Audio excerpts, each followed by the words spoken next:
Friends எல்லோரும் எப்படி இருக்கீங்க? இது என்ன ஒரு பெரிய மலை தெரியுது, நல்லா பார்த்துக்கோங்க. இது கன்னியாகுமரி மாவட்டத்தில் தான் இருக்குது. நல்லா பாருங்கள், சுற்றி பாருங்கள். நல்ல பெரிய மலை.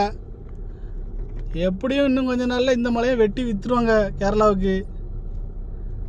அன்னைக்கு பிறகு இங்கே ஒரு மலை இருந்துச்சுன்னு உங்களுக்கு எதுவும் தெரியாமல் இருக்கும். ஸோ அதனால் இந்த மலையை நீங்கள் பார்த்துக்கோங்க. கன்னியாகுமரி மாவட்டம் தமிழ்நாட்டில் வேறு எங்கெங்கெல்லாம் மலை இருக்கோ நல்லா வீடியோ எடுத்து வச்சுக்கோங்க. ஒரு வருஷம் இருக்கும், அடுத்த வருஷம் இல்லாமல் போயிடும். குவாரி ஈரின்னு வெட்டி எடுத்துருவாங்க, விற்றுருவாங்க.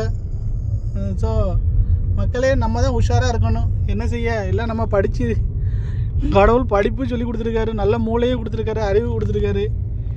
இருந்தும் மலைகள் மரங்கள்லாம் வெட்டும் போச்சில் அதை கேட்க கூட துப்பு இல்லாமல் தான் இருக்கும். இவ்வளோத்துக்கும் கன்னியாகுமரியில் தான் நிறைய படித்தவங்க அதிகமாக, படித்த மேதாவிகள் அதிகமாக இருக்கிறது கன்னியாகுமரி திருநெல்வேலி மாவட்டங்களில் தான். ஸோ